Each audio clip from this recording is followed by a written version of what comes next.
Leo Martinez was a kind-hearted young man, but he was down on his luck. He desperately wanted a job, but in a city teeming with hopefuls, opportunities were scarce. Day after day, he faced the same disheartening reality: plenty of people looking for work, but not enough jobs to go around. A persistent sadness clung to him, a constant reminder of his empty pockets, which meant no new clothes, no evenings at the cinema, just the quiet hum of disappointment. In his younger days, Leo dreamed of a life on the football field. He had a natural talent for the sport and for tennis too. In fact, he excelled at every sport he tried. But as time went on, he discovered there were always others who were just a little bit better, a little bit faster. Now, a new dream had taken root in his mind. Maybe I could work in a sports shop, he often thought. I'd be happy there, surrounded by what I love, and I'd finally have some money. But it remained just that, a dream, an idea that never seemed to materialize. He poured his energy into the job hunt, scouring the newspapers daily and sending out countless application letters, each one a small vessel of hope.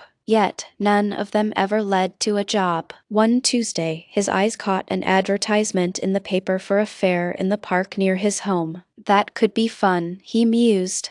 It's this Saturday. I think I'll go. It's not like I have anything else planned, and it shouldn't cost too much. When Saturday arrived, Leo walked to the park and bought a ticket. It was a perfect summer day. The sun warmed his skin, the sky was a brilliant, cloudless blue, and the park was a riot of color, with vibrant beds of blue, yellow, and red flowers. Seeing them, a genuine smile touched Leo's lips, a feeling of happiness he hadn't experienced in a while. The fair was bustling with energy. Crowds of people milled about, their laughter and chatter filling the air. Leo tried his hand at a few of the games, and to his surprise, he won a box of fresh fruit and a book about the history of sports. Feeling hot and thirsty, he treated himself to an ice cream. This is turning out to be a great day, he thought, finding a bench to sit on and enjoy his treat. As he savored the cold sweetness, he wondered what to do next.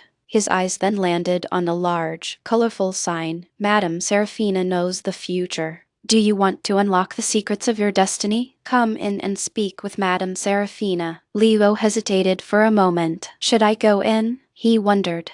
Why not? I'm not scared of what the future holds. It might even be interesting. With a newfound sense of adventure, he decided to have a conversation with Madame Serafina. He stepped inside the tent, and his eyes took a moment to adjust to the dim light. An old woman with flowing gray hair and a remarkably kind face smiled at him. "Hello, young man," she said in a gentle voice. "Please sit down. Let me tell you about your future." Leo took the seat opposite her. The old woman gazed intently at a deck of cards on the table between them. "Choose 3 cards," she instructed. Leo did as he was told and handed them to her. She studied the cards for what felt like an eternity, her expression slowly shifting from serene to serious. When she finally spoke, her smile had vanished. "Listen carefully," she said, her voice low and grave. "I have something very important to tell you. Under no circumstances should you travel anywhere this coming Friday. If you embark on a journey this Friday, you will never reach your destination. Something will happen along the way. Do not forget my words.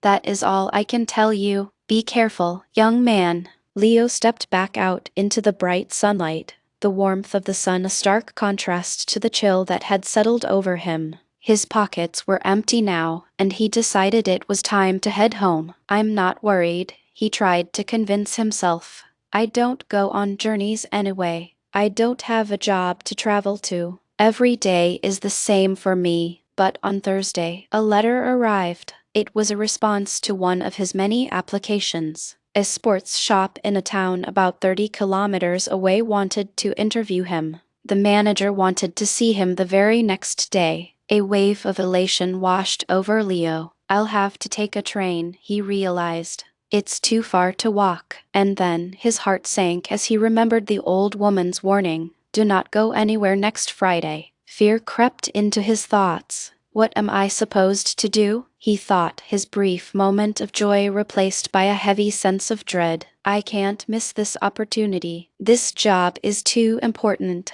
I have to take that train tomorrow. He tried to reason with himself. What does an old woman at a fair really know about the future? Nothing.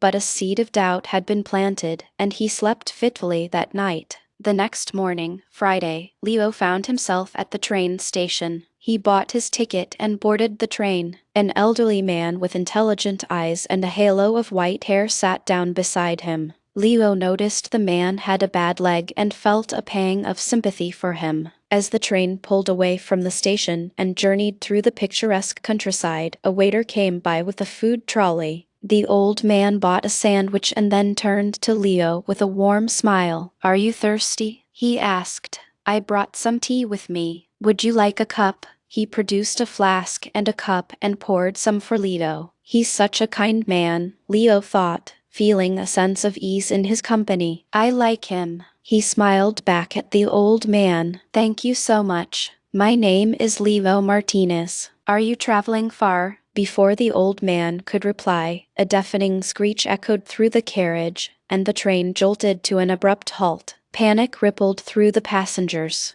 Everyone peered out the windows, but there was nothing to see but trees. "Don't you worry," Leo said reassuringly to his new friend. "I'll go see what's going on. It's probably nothing serious. You just stay here, and you'll be fine." The old man offered a grateful smile. "Thank you, my young friend. I think I will stay put. These old legs of mine aren't what they used to be." Leo found the train guard.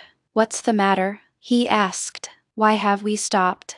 The guard looked stressed. "There's a massive tree on the line ahead of us," he explained. "We'll have to move it, but it's not going to be a quick job. I'm afraid this is the end of the line for you folks today. You'll have to get off and walk." "Walk where?" Leo asked, bewildered. The guard consulted a map. "There's a village not far from here. You can probably find a cafe there to wait. I have to stay with the train. I'm very sorry for the inconvenience. You'll be able to get a refund for your ticket." The money doesn't matter, Leo thought, a wave of despair washing over him. I really needed that job. He didn't mention his troubles to the old man. Instead, he helped him off the train and carried his heavy case to the village. "Thank you so much," the old man said to Leo. "I know this case is a burden. It has my computer and a lot of important documents in it." Leo managed a weak smile. "It's no problem at all," he said, but inside his heart ached. "I was a fool," he berated himself.